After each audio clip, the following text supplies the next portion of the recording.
Hello guys, कैसे हैं आप। This is Nakul Singh Jadaun. Last video में हम लोगों ने नया चैप्टर स्टार्ट कर दिया था, that is consumer behaviour and consumer equilibrium.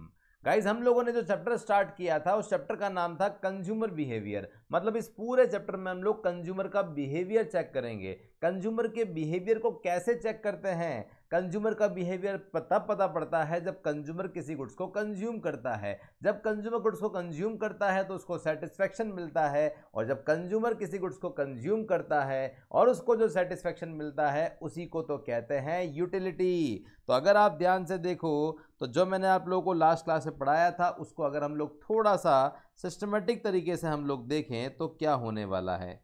Guys देखिए, सबसे पहले इस चैप्टर का जो नाम है इस बात को समझिएगा। चैप्टर का नाम क्या है? Consumer behaviour. ओके, चैप्टर का नाम है कंज्यूमर बिहेवियर। और कंज्यूमर बिहेवियर को हम किससे मेजर कर रहे हैं? कंज्यूमर बिहेवियर को हम लोग मेजर करते हैं किससे? यूटिलिटी से। ओके, और यूटिलिटी का मतलब क्या होता है? यूटिलिटी का मतलब क्या होता है?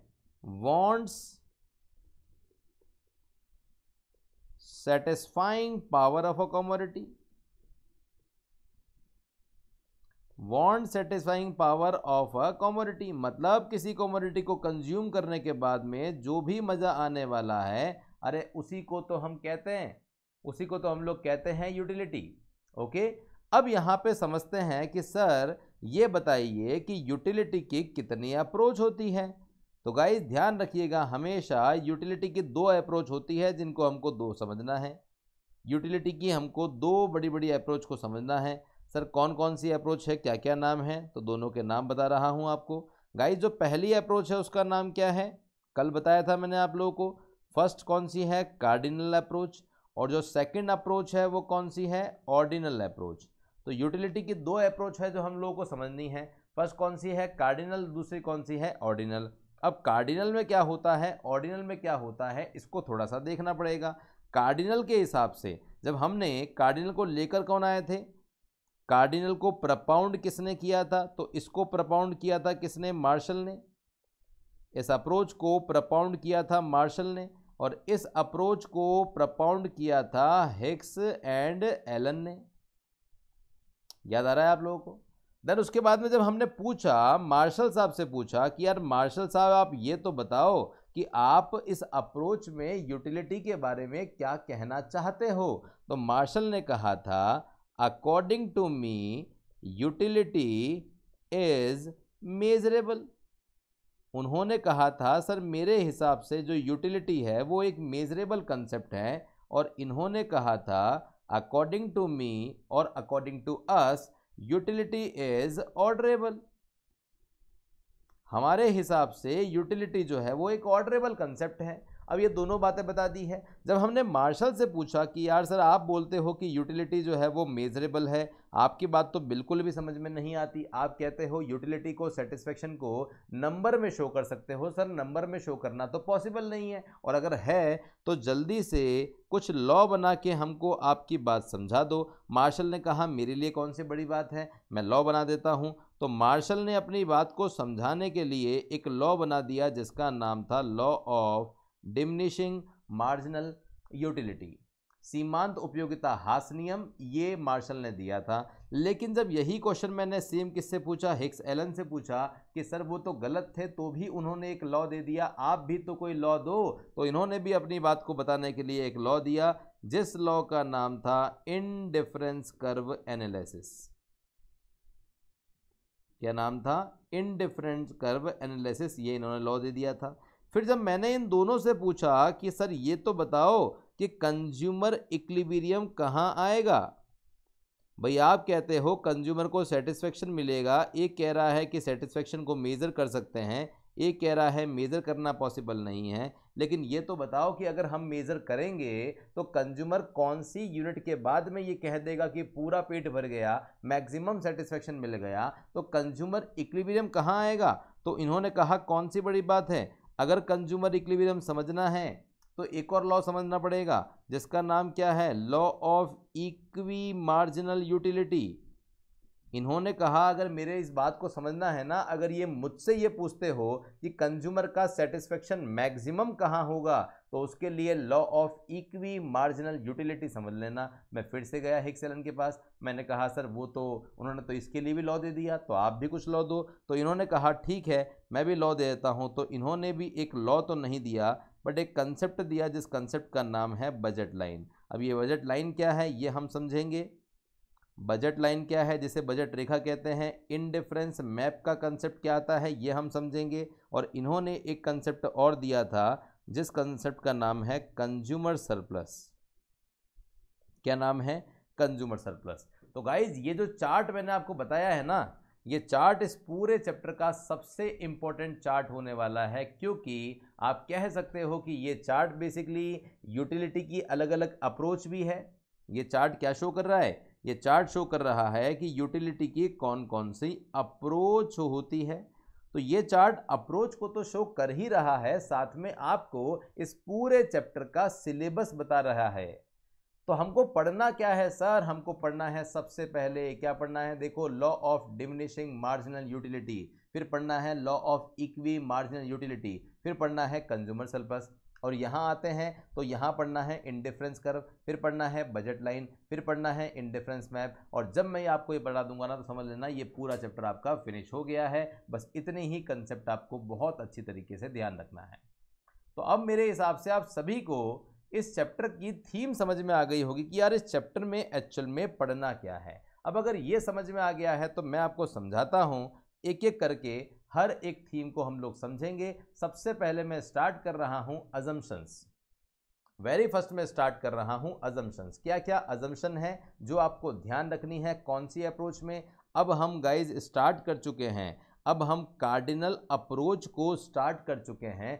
कार्डिनल अप्रोच जो मार्शल ने दी थी, जिसमें उन्होंने ये कहा था कि यूटिलिटी मेजरेबल कंसेप्ट है। तो क्या क्या बातें मार्शल ने कहा कि देखो भैया तुम अब एक लॉ पढ़ने जा रहे हो जिसका नाम है law of diminishing marginal utility. अगर इस लॉ को समझना है ना, समझना है तो मेरी कुछ बातें तो अज्यूम करनी पड़ेगी, अजम्पशन लेनी पड़ेगी। सर अजम्पशन का मतलब क्या होता है? अजम्पशन मतलब मान्यता, मानना पड़ेगा। जिनको बिना किसी लॉजिक के अज्यूम कर लिया जाता है उन्हीं को तो अजम्पशन कहते हैं। तो मैंने गया मार्शल के पास, मैंने मार्शल से कहा कि सर आप बताओ कि सेटिस्फेक्शन को मेज़र करना पॉसिबल है, आप क्या मान रहे हो? क्या आप ये मान रहे हो कि सेटिस्फेक्शन को मेज़र करना पॉसिबल है, या आप ये मान रहे हो कि सेटिस्फेक्शन को मेज़र नहीं कर सकते, ऑर्डर दे सकते हैं? मार्शल बोलते हैं सर बार बार क्या एक ही क्वेश्चन पूछते हो? अभी तो मैंने आपको बताया कि यूटिलिटी को मेजर कर सकते हैं। सो कार्डिनल मेजरेबिलिटी ऑफ मनी का मतलब क्या हो गया? Utility is measurable and quantifiable entity means ये एक कार्डिनल कॉन्सेप्ट है। ये मार्शल ने बताया था, बिल्कुल सही बताया था, उसी को हम लोग यहाँ पे पढ़ रहे हैं। आगे आ जाओ। अ पर्सन, क्या कहा मार्शल ने? मार्शल ने कहा a person can express the satisfaction, person अपने सेटिस्फेक्शन को किसमें शो कर सकता है? From the consumption of a commodity quantitative terms, मतलब वो यूनिट में शो कर सकता है कि एक यूनिट को कंज्यूम करने से उसको कितना सेटिस्फेक्शन मिला है। ठीक है, ये पहली बात। दूसरी बात मैंने कहा मार्शल साहब और बताओ ना और क्या अजम्पशन ले रहे हो? तो मार्शल ने कहा कि देखो भैया जो भी यूटिलिटी की हम बात कर रहे हैं ना वो इनडिपेंडेंस है। इंडिपेंडेंस का मतलब क्या होता है? मतलब एक कमोडिटी का सेटिस्फेक्शन दूसरे पे डिपेंड नहीं करता। मुझे पिज़्ज़ा से कितना मज़ा आएगा ये चाउमीन पे या पनीर टिक्का पे डिपेंड नहीं करता, पिज़्ज़ा का मज़ा पिज़्ज़ा पे ही डिपेंड करता है। The total utility which a person get from the entire lot of goods purchased by him is derived by the sum total of separate entity of goods। मतलब ये बात कर रहा है टीयू की, ये बात कर रहा है कि ये जो हम टीयू निकालेंगे ना, टोटल यूटिलिटी निकालेंगे, देखो उसी की तो डेफिनेशन बोली है, get a person get from the entire lot of goods, मतलब रसगुल्ले के सारे पीस से जो मज़ा आ रहा है। मतलब याद करो टीयू कैसे निकाला था, समेशन एमयू, मतलब जितनी भी इंडिविजुअल यूनिट है उन सब के सेटिस्फेक्शन को ऐड कर दो। लेकिन इंडिपेंडेंस का मतलब क्या होगा? हर यूनिट का सेटिस्फेक्शन अलग अलग होगा, एक जैसा नहीं होगा। मुझे पहले रसगुल्ले से सेटिस्फेक्शन ज़्यादा मिलेगा, दूसरे से कम मिलेगा, तीसरे से और कम मिलेगा, और यही सीक्वेंस चलती जाएगी। यही सिस्टम है जो आपको ध्यान रखना है। ओके, तो ये मैंने आपको बता दिया है। And utility satisfaction derived from different commodity are independent of one another and does not affect one another। और क्या दिया उन्होंने, और मैंने पूछा मार्शल साहब से कि सर बताओ और क्या कहना चाहते हो आप। उन्होंने कहा comparability of utility across goods, मतलब हम यूटिलिटी में क्या कर सकते हैं, कंपेयर कर सकते हैं। कंपेयर कैसे करेंगे, रसगुल्ला है, गुलाब जामुन है, रसगुल्ले का सेटिस्फेक्शन 100 का है, गुलाब जामुन का 80 का है, तो हमने बेटरली क्या कर लिया, दोनों को कंपेयर कर लिया। तो मार्शल साहब ने कहा कि भैया जो कमोडिटी से, टू कमोडिटी से जो सेटिस्फेक्शन मिल रहा है ना, क्योंकि उसको नंबर में शो कर सकते हैं, जब नंबर में शो कर सकते हैं तो हम बहुत अच्छी तरीके से उनको कंपेयर कर सकते हैं, कंपेरिजन पॉसिबल है, ऐसा मार्शल साहब ने कहा था। ओके, तो satisfaction derive by a person from different commodity can be compared, thus it is easy to express which commodity, ये बहुत आसान हो जाएगा ये बताना कि कौन सी कमोडिटी बेस्ट है और कौन सी नहीं है। 3 अजम्पशन पढ़ा दी है। पहला है हम सेटिस्फेक्शन को मेज़र कर सकते हैं, माप सकते हैं। दूसरा हो गया जो भी सेटिस्फेक्शन मिल रहा है वो इंडिपेंडेंस होगा, स्वतंत्र होगा, एक का दूसरे के सेटिस्फेक्शन से कोई रिलेशन नहीं होगा, मतलब हर एक यूनिट का सेटिस्फेक्शन अलग अलग होगा। दूसरी बात, तीसरी बात यह है कि जब हम सेटिस्फेक्शन को नंबर में शो करेंगे ना, तो उससे क्या होगा, उससे ये होगा कि हम लोग कंपेयर कर पाएंगे। मैंने कहा चलो मार्शल साहब ठीक है, लेकिन मार्शल साहब एक बात बताओ हमको, आप कह रहे हो कि यूटिलिटी को मेजर कर सकते हैं, मतलब जब कंज्यूमर किसी गुड्स को कंज्यूम करेगा, रसगुल्ले को कंज्यूम करेगा, तो उसको सेटिस्फेक्शन मिलेगा। लेकिन मार्शल साहब एक बात बताओ, रसगुल्ला फ्री में तो नहीं आएगा, रसगुल्ला फ्री में तो नहीं आएगा, रसगुल्ले को परचेज करने के लिए पैसा देना पड़ेगा, और पैसे की जो वैल्यू है ना मार्शल साहब, वो तो चेंज होती रहती है।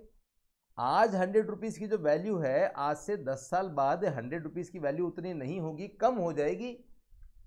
तो सर इसकी बात तो आपने करी ही नहीं। मार्शल साहब ने बोला लॉ किसका है, मार्शल ने कहा लॉ किसका है, मेरा है ना, तो नियम किसके चलेंगे, मेरे चलेंगे। तो सुनो मेरी बात को, मैं ये मान रहा हूं इस पूरे लॉ में कि मनी की value, marginal utility of money क्या रहेगा, कांस्टेंट रहेगा, उनमें कोई चेंज नहीं आएगा, constant marginal utility of money. इसको थोड़ा सा अच्छा सा समझाऊंगा मैं आपको अच्छी तरीके से, ध्यान से। यहाँ पे मैं थोड़ा सा आपको इसको जूम कर देता हूं। Money is the measuring road of utility, ये तो कहा ही था, उन्होंने कहा था कि मनी जो है ना, वो हम यूटिलिटी, जो सेटिस्फेक्शन मिल रहा है उसको हम मनी से मेजर करेंगे। The amount of money which a person is prepare to pay for a unit of good rather than go without it, it is measure of the utility which he derive from the good. मतलब person ने 1 unit के लिए पैसा दिया और उसको रसगुल्ला मिल गया, तो मनी से ही तो रसगुल्ला आया, बाकी रसगुल्ला आ ही कहाँ पाता, गुलाब जामुन आ ही कहाँ पाता। तो क्या अज्यूम किया उन्होंने, it is assumed that marginal utility of money itself remain constant, पैसों की वैल्यू हमेशा सेम रहेगी। This assumption is required to facilitate the measurement of utility of commodity in terms of money. तो हम लोग मनी में तो शो करेंगे, लेकिन मनी की वैल्यू हमेशा क्या रहेगी, कांस्टेंट रहेगी। ये भी एक अजम्पशन थी जो मार्शल ने ली थी। ओके, तो यहाँ तक तो आपको सारी कहानी समझ में आ गई होगी, अजम्पशंस आपको समझ में आ गई होगी। अब मैं सीधा ले जा रहा हूँ आपको एक लॉ की तरफ, जिस लॉ का नाम है law of diminishing marginal utility.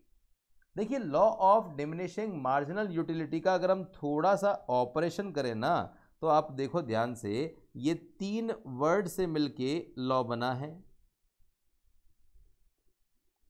3 word से मिलके ये लॉ बना है। फर्स्ट है डिमिनिशिंग, सेकंड है मार्जिनल, एंड थर्ड है यूटिलिटी। ये 3 वर्ड से मिलके बना है। अब सर ये 3 वर्ड्स का मतलब क्या है, ये हमको बताइए गाइस। ये 3 वर्ड में ये जो डिमिनिशिंग लिखा हुआ है ना, डिमिनिशिंग का मतलब होता है डिक्रीज। डिमिनिशिंग का मतलब क्या होता है, डिक्रीज। सर ये मार्जिनल का मतलब क्या होता है गाइस, मार्जिनल का मतलब होता है एडिशनल। मार्जिनल का मतलब क्या होता है, एडिशनल। और सर ये यूटिलिटी का मतलब क्या होता है, सेटिस्फेक्शन। यूटिलिटी का मतलब क्या होता है, सेटिस्फेक्शन। तो सर इसका मतलब ये हुआ, डिक्रीज एडिशनल सेटिस्फेक्शन मतलब जैसे जैसे कोई भी कंज्यूमर किसी भी यूनिट को कंज्यूम करेगा, every successive unit give less satisfaction to the consumer. मुझे बहुत तेज भूख लग रही है, मैंने पानी पूरी खाई, जैसे ही मैंने पानी पूरी का पहला पीस खाया ना तो उसका सेटिस्फेक्शन बहुत हाई लेवल पे होगा, लेकिन जैसे जैसे मैं लगातार पानी पूरी खाता रहूँगा, आपने देखा होगा कि आपकी स्पीड धीरे धीरे खाने की बहुत धीरे हो जाती है। लेकिन जब बहुत तेज़ भूख लग रही होती है ना, तो पहला पीस तो जब आपकी प्लेट में आने वाला होता है, आपको इतनी भूख लग रही है उसके हाथ से ही छीन के खा लेते हो आप। लेकिन सेकंड पीस में ऐसा नहीं होता, थर्ड पीस में ऐसा नहीं होता, और जब आप 5-6 पानी पूरी के पीस खा लेते हो ना, तो एक सिचुएशन ऐसी आती है जहाँ पे एक पीस ख़त्म भी नहीं होता और दूसरा पीस आ जाता है। इसका मतलब ये नहीं कि उसने जो पानी पूरी आपको खिला रहा है उसने स्पीड तेज़ कर दी है, नहीं, उसकी स्पीड तो सेम है, बस ये है कि आपका सेटिस्फेक्शन धीरे धीरे कम हो रहा है। मतलब हर एक पानी पूरी की पीस से आपका जो एक्स्ट्रा सेटिस्फेक्शन है, आपका जो एडिशनल सेटिस्फेक्शन है, वो डिक्रीज़ होगा। जब यहाँ पे मैं लिखता हूँ यूनिट, यहाँ मैं लिखता हूँ मार्जिनल यूनिट ऑफ पानी पूरी, मार्जिनल यूनिट ऑफ पानी पूरी, तो जब मैंने पहला पीस खाया तो मुझे सेटिस्फेक्शन 8 यूनिट्स का मिला, 8 यूटिल्स का मिला। अब आप बोलोगे सर ये 8 यूटिल्स का मतलब क्या है साहब? मैं आपसे बोलता हूँ, अगर आप मेरे से ये पूछते हो कि यूटिल्स का मतलब क्या है, तो मैं आपसे पूछता हूँ बताओ किलोग्राम का मतलब क्या है, बताओ लीटर का मतलब क्या है। आप बोलोगे सर क्या बात कर रहे हो, किलोग्राम को तो हम लोग मेज़र करते हैं, हमारा वेट जो है वो किलोग्राम में मेज़र होता है। सर दूध वाला जब दूध लेके आता है, जब दूध वाला दूध लेके आता है तो उसको हम किस में मेज़र करते हैं? उसको हम लोग मेज़र करते हैं लीटर में। तो सर किलोग्राम और लीटर तो मेज़रमेंट करने की अलग अलग यूनिट है, नापने की अलग अलग इकाइयां हैं। सो ये यूटिल्स का मतलब क्या है? तो ध्यान रखिएगा, यूटिल्स बेसिकली सेटिस्फेक्शन को मेज़र करने की यूनिट है। सेटिस्फेक्शन को मेज़र करने के लिए मार्शल ने जिसका यूज़ किया ना, उसी को यूटिल्स कहते हैं। तो जब पर्सन ने पहला रसगुल्ला खाया तो मज़ा 8 का आया, लेकिन जब दूसरा खाएगा तो 8 का नहीं आएगा, 6 का आएगा, तीसरे वाले में और कम आएगा, चौथे वाले में और कम आएगा, चौथे वाले में और कम आएगा। मतलब यहाँ पे आप लोग लिख सकते हो कि फोर्थ वाले में जो सेटिस्फेक्शन है वो 2 का हो गया। फिफ्थ वाले में जब पर्सन लगातार रस खाते रहेगा ना, तो एक पॉइंट तो ऐसा आएगा ना जब वो बोलेगा बस पेट भर गया, अब मैं नहीं खाऊंगा। मतलब जहाँ पे सेटिस्फेक्शन क्या हो जाएगा? ज़ीरो हो जाएगा। जहाँ सेटिस्फेक्शन क्या हो जाएगा? ज़ीरो हो जाएगा। ओके, यही है। और अगर पर्सन एक और रसगुल्ला खा लेगा, एक और रसगुल्ला खा लेगा, तो जितने खाए ना वो सारे बाहर आ जाएंगे, सारे बाहर आ जाएंगे, तो सेटिस्फेक्शन नेगेटिव हो जाएगा। यही law of diminishing marginal utility है। ओके, चलो एक बार मैं आपको डायग्राम से बता देता हूँ, यहाँ से आपको सारी कहानी 100% समझ में आ जाएगी। यहाँ पे पहला बर्गर है, सेकंड बर्गर है, थर्ड बर्गर है। अब जैसे भी अगर आप बहुत भूखे हो, eating the burger give lot of instant satisfaction. देखो यहाँ पे आपको 100% का सेटिस्फेक्शन मिला है, यहाँ पे आपको 100% का सेटिस्फेक्शन मिला है जब आपने पहली बार बर्गर खाया। लेकिन जब सेकेंड टाइम आपने खाया ना, you are still sort of hungry, eating another burger give some satisfaction. जो दूसरा बर्गर खाया ना, उससे उतना मज़ा नहीं आएगा क्योंकि अब आपका पेट भर गया है, इससे आपका सेटिस्फेक्शन 50 का ही होगा। लेकिन जैसे ही आपने दूसरा खाया, दोनों बर्गर खाते ही पेट भर गया आपका।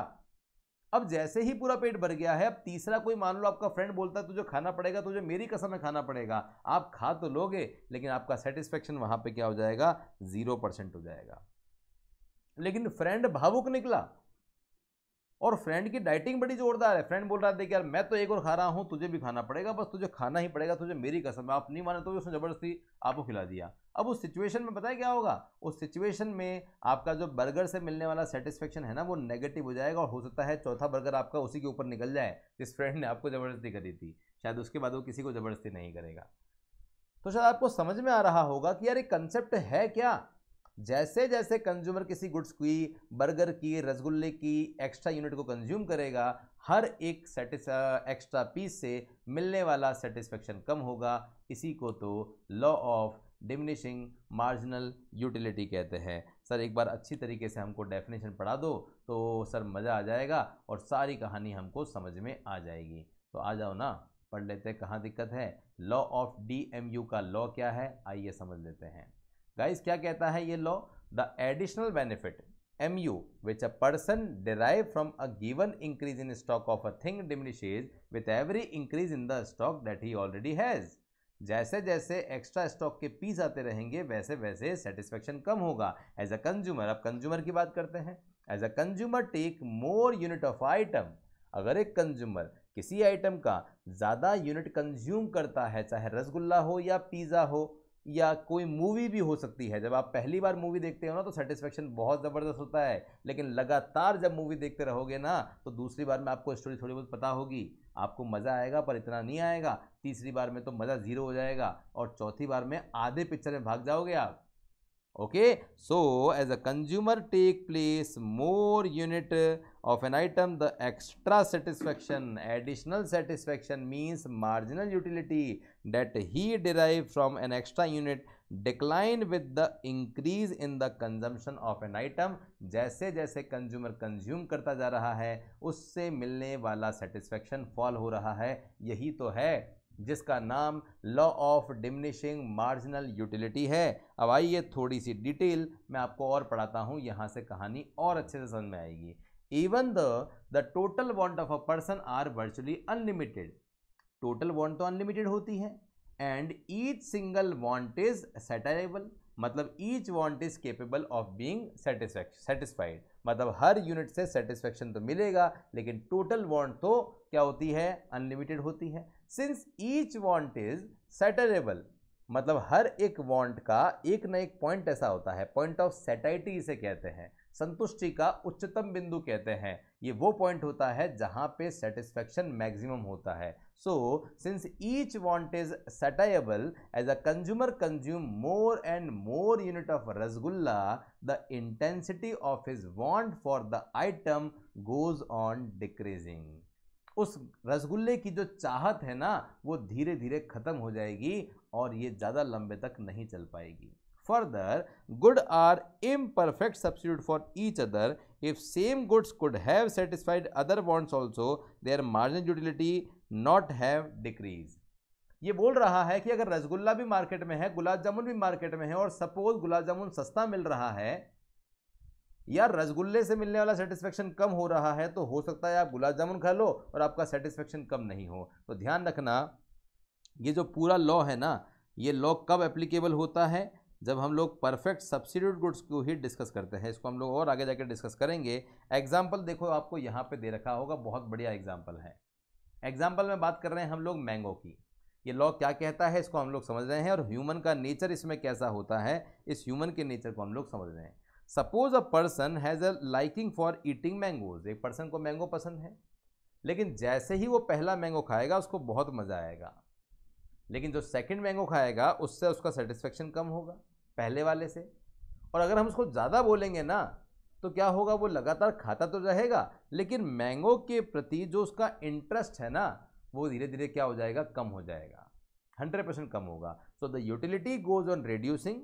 जैसे जैसे खाता जाएगा वैसे वैसे सेटिस्फेक्शन कम होगा और एक लेवल ऐसा आएगा जहां पे सेटिस्फेक्शन जीरो पहुंच जाएगा। In case of further consumption utility में ऑल्सो बिकम नेगेटिव। अगर खाता रहेगा लगातार कोई फोर्स कर रहेगा तो सारे जो मैंगो खाए थे ना वो सारे बाहर निकल जाएंगे and become a disutility, मतलब पर्सन बीमार हो जाएगा अगर इतना खाएगा तो। सर लॉ तो समझ में आ गया, सर थियोरी तो समझ में आ गई है, अब सर इसकी टेबल कैसे बनती है वो समझा दो थोड़ा सा तो हमको मज़ा आ जाएगा।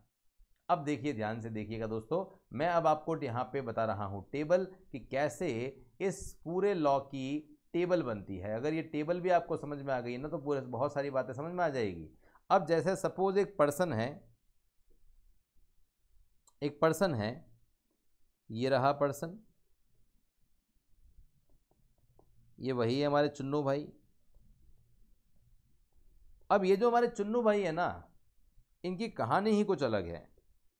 चुन्नू भाई मैंगो खा रहे हैं।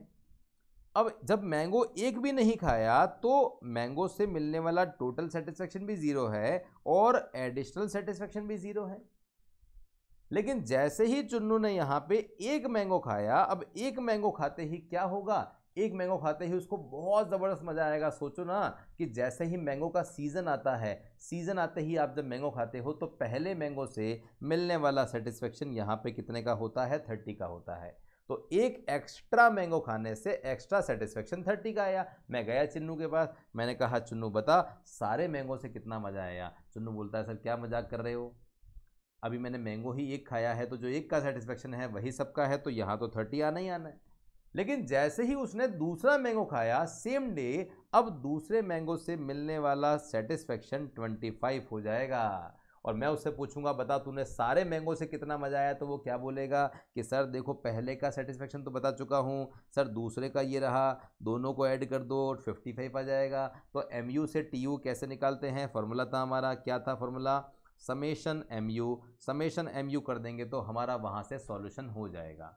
ओके, अब ध्यान से देखो, जैसे जैसे यहाँ पे चुन्नू हमारा क्या कर रहा है, एक्स्ट्रा पीस खा रहा है, हर एक्स्ट्रा पीस से सेटिस्फेक्शन 0 हो गया, फिर क्या हुआ, नेगेटिव हुआ, और फिर क्या हुआ, और नेगेटिव हो गया। तो जैसे जैसे चुन्नू मैंगो के एक्स्ट्रा पीस खा रहा है, हर मैंगो से मिलने वाला एडिशनल सेटिस्फेक्शन, मार्जिनल सेटिस्फेक्शन 0 होगा। और जब MU हो गया है तो MU से TU निकालना तो हमको आता ही है। तो आप ध्यान से देखो, यहाँ पे 0 से 30 हुआ, 30 से 55 हुआ। ऑब्वियसली जैसे जैसे मैंगो बढ़ते जा रहे हैं वैसे वैसे सारे मैंगो से मिलने वाला सेटिस्फेक्शन तो बढ़ेगा ना, लेकिन ये एक लिमिट तक ही बढ़ेगा। एक सिचुएशन ऐसी आएगी जब पर्सन का टोटल यूटिलिटी, सारे मैंगो से मिलने वाला सेटिस्फेक्शन भी क्या हो जाएगा, कम हो जाएगा। ऐसा कब होगा, जब सारे मैंगो बाहर आ जाएंगे। तो इस सिचुएशन में आप ध्यान से देखो, एक पॉइंट ऐसा आता है जब पर्सन का यहाँ पे टोटल सेटिस्फेक्शन मैक्सिमम हो जाता है, जहाँ पे उसका एडिशनल सेटिस्फेक्शन 0 होता है ना, वहाँ पे उसका टोटल सेटिस्फेक्शन मैक्सिमम होता है। उसके बाद भी अगर वो नहीं मानेगा और लगातार वो कंज्यूम करता रहेगा तो उस सिचुएशन में मैंगो से मिलने वाला सेटिस्फेक्शन नेगेटिव हो जाएगा, और यहाँ MU TU क्या हो जाएगा, फॉल हो जाएगा। यही है दोस्तों, और इसी को जब हम लोग यहाँ पे कर्व पे शो करेंगे तो MU आप देख सकते हो लगातार MU फॉल हो रहा है। ये 30, 25, 20, 15, 10, फिर यहाँ 0 हुआ, फिर यहाँ नेगेटिव हो गया। तो गाइस ध्यान रखिएगा, ये है MU का कर्व, और MU का कर्व हमेशा एक नेगेटिव स्लोप होता है। नेगेटिव स्लोप क्यों होता है ये मैंने आपको बहुत अच्छी तरीके से बता दिया है। लगातार मैंगो का कंजम्पशन यहाँ बढ़ता जा रहा है, और यहाँ पे MU जो है वो मैंगो की कम हो रही है। और अगर आप बात करोगे TU की, तो ध्यान से देखो, यहाँ पे सबसे पहले देखो, मैं आपको ये डायग्राम बहुत अच्छी तरीके से समझाता हूँ कि कैसे हम इस डायग्राम को कर्व करेंगे। तो यहाँ पे अगर आप लोग ध्यान से देखते हैं तो देखिए, सबसे पहले हम लोग बात करते हैं TU की। बताओ स्टार्टिंग में TU कितना था, ध्यान से देखो यहाँ टेबल में TU था 0, 30, 55, 75। तो यहाँ पे देखो कितना हुआ, ये 0 हुआ, फिर यहाँ कितना हुआ, 30 हुआ, उसके बाद में ये 55 हुआ, इंक्रीज़ होता गया। कहाँ तक इंक्रीज़ होगा, तो देखो ध्यान से, 90 हुआ, 90 से 100 हुआ, 100 से 105 हुआ, फिर वापस 105 हुआ। इसका मतलब ये हुआ कि 105 इसका मैक्सिमम पॉइंट है, ये रहा 105 ऊपर, और यहाँ पे भी 105 ही है। आप ध्यान से देखो, 5th यूनिट पे भी कितना है, ये 6 पे भी कितना है, ये 105 ही है, 7 पे भी कितना है, 105 ही है। ये पॉइंट कौन सा आएगा, यहाँ आएगा 105। अब यहाँ पे अगर आप देख रहे हो तो यहाँ ये मैक्सिमम है, यहाँ पे TU क्या होता है, मैक्सिमम, और जहाँ TU मैक्सिमम होता है वहाँ पे MU क्या होता है, 0। ध्यान से देना, स्टार्टिंग में TU क्या हो रहा है, स्टार्टिंग में TU इंक्रीज हो रहा है। सर कौन सी रेट से इंक्रीज हो रहा है, डिक्रीजिंग रेट से इंक्रीज हो रहा है। सर आपको कैसे पता पड़ा, मुझे टेबल से पता पड़ा, तो सर हमको ही बताओ ना, देख लो स्टार्टिंग में बताओ, ये कितना हुआ, 0 से 30 हुआ, कितने से इंक्रीज हुआ, 20 से, फिर ये कितने से इंक्रीज हुआ बताओ, यहाँ पे 30 से 55 हुआ, ये कितने से इंक्रीज हुआ, 25 से, फिर यहाँ पे ये कितने से इंक्रीज हुआ, ये 30 से इंक्रीज हुआ, उसके बाद ये कितने से इंक्रीज हुआ, उसके बाद ये 15 से इंक्रीज हुआ, उसके बाद कितने से इंक्रीज हुआ, ये 10 से इंक्रीज हुआ, उसके बाद कितने से इंक्रीज हुआ, 5 से इंक्रीज हुआ। तो अगर आप ध्यान से देख रहे हो तो स्टार्टिंग में ये 30 से इंक्रीज हुआ था, फिर यहाँ पे ये कितने से इंक्रीज हुआ था, 30 और 55 का जो गैप है वो 25 का है, और यहाँ ये गैप जो है वो 20 का है। तो ध्यान से देखो, स्टार्टिंग में 30 से इंक्रीज हुआ, फिर 25 से हुआ, फिर 20 से, 15 से, 10 से, 5 से। तो स्टार्टिंग में टीयू इंक्रीज हो रहा है और डिमिनिशिंग रेट से हो रहा है, और जब टीयू इंक्रीज होता है डिमिनिशिंग रेट से तो उस सिचुएशन में हमारा एमयू लगातार क्या कर रहा है, फॉल कर रहा है। एग्जाम में आ सकता है when TU is increasing at diminishing rate, जब टीयू बढ़ता है और घटती दर से बढ़ता है तो एमयू नेगेटिव, एमयू फॉल होता है। जब टीयू मैक्सिमम होता है तो एमयू ज़ीरो होता है, और जब टीयू फॉल होता है तो हमारा जो एमयू है ना वो यहाँ पे नेगेटिव हो जाता है। ये मैंने आपको टीयू और एमयू की पूरी रिलेशनशिप अच्छी तरीके से बता दी है। और ये जो शेप बन रहा है ना, टीयू का जो शेप आपको दिख रहा है, इस शेप को हम लोग कहते हैं कॉनकेव। इस शेप को क्या बोलते हैं हम लोग, कॉनकेव। सर कॉनकेव का मतलब क्या हो गया, जब भी कोई कर्व पूरी इकोनॉमिक्स में इंक्रीज होगा और डिमिनिशिंग रेट से होगा, हमेशा जो शेप है वो कॉनकेव ही आने वाली है। तो यहाँ पे 3 क्वेश्चन, 3 नहीं 6 question. When TU is increasing at diminishing rate MU is falling, when TU is maximum MU is zero, when TU is falling MU is negative. Reverse भी कर सकते हो, जब एमयू नेगेटिव होगा तो टीयू फॉल होगा, MU zero होगा तो टीयू मैक्सिमम होगा, एमयू जब फॉल होगा तो टीयू इंक्रीज होगा डिमिनिशिंग रेट से। ये मैंने आपको सारी बातें बता दी है, वही बात आपको यहाँ पे फीचर्स दिख रहे होंगे। When MU is negative TU decrease होगा, when MU goes on decreasing and may become negative beyond a certain level of consumption, MU slope downward from left to right, MU का जो स्लोप है वो downward जाएगा, और MU का जो slope है वो हमेशा नेगेटिव ही जाने वाला है। अब इसके बाद में इस लॉ की कुछ सिग्निफिकेंस है जो हमको समझनी पड़ेगी, और कुछ अजम्पशन है जो हमको समझनी पड़ेगी।